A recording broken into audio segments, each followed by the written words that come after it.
कांकेर जिला, जिसके मुख्यालय से लगभग 150 किलोमीटर दूरी पर बसा परलकोट क्षेत्र, जहां 1958 में दंडकारण्य परियोजना द्वारा स्थापित किया गया था, जहां बहुत से गांव से अब तक मूलभूत सुविधाएं नहीं पहुंच पाई, जिसको लेकर क्षेत्र के लोग आए दिन मांग धरना प्रदर्शन करते ही दिखाई देते हैं। जिसमें से मुख्य मांग नदी के ऊपर पुल निर्माण का होता है, जो गांव से शहर को जोड़ने का काम करता है। ये जायज मांग आम नागरिकों के भरे जाने वाली टैक्स के पैसों का है, जो आम नागरिकों की सुविधाओं के लिए खर्च किया जाना होता है।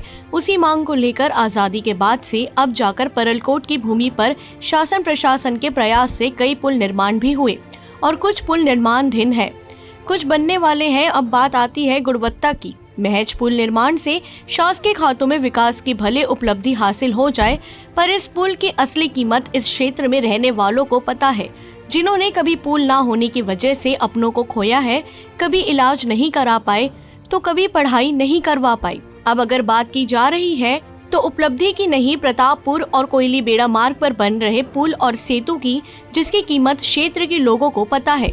उस पर अगर शासन प्रशासन के आंखों में धूल झोंक कर ठेकेदार द्वारा अंदरूनी क्षेत्र का फायदा उठाकर सभी नियमों को दरकिनार करके व्यक्तिगत स्वार्थ को देखते हुए घटिया निर्माण कर, कार्य पूर्ण कर, बिल निकाल कर अपनी जिम्मेदारी खत्म कर ले, तो आने वाले वक्त में ये सड़क, ये पुलिया, ये सेतु राम भरोसे और स्थानीय नागरिक उस वक्त शिकायत करे तो आखिर करे किससे, जो आज एक बहुत बड़ा सवाल बना हुआ है। अब क्षेत्र के लोग जानना चाहते हैं, आखिर इतने बड़े सेतु की ढलाई कार्य में वाइब्रेटर का इस्तेमाल नहीं किया जा रहा है। संबंधित लोगों के सामने वीडियो में कैद बयां कर रही है कि वाइब्रेटर के जगह बांस के डंडों का आखिर क्या इस्तेमाल है।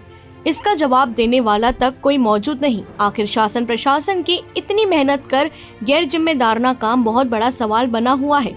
पखानजूर से विप्लव कुंडू की रिपोर्ट।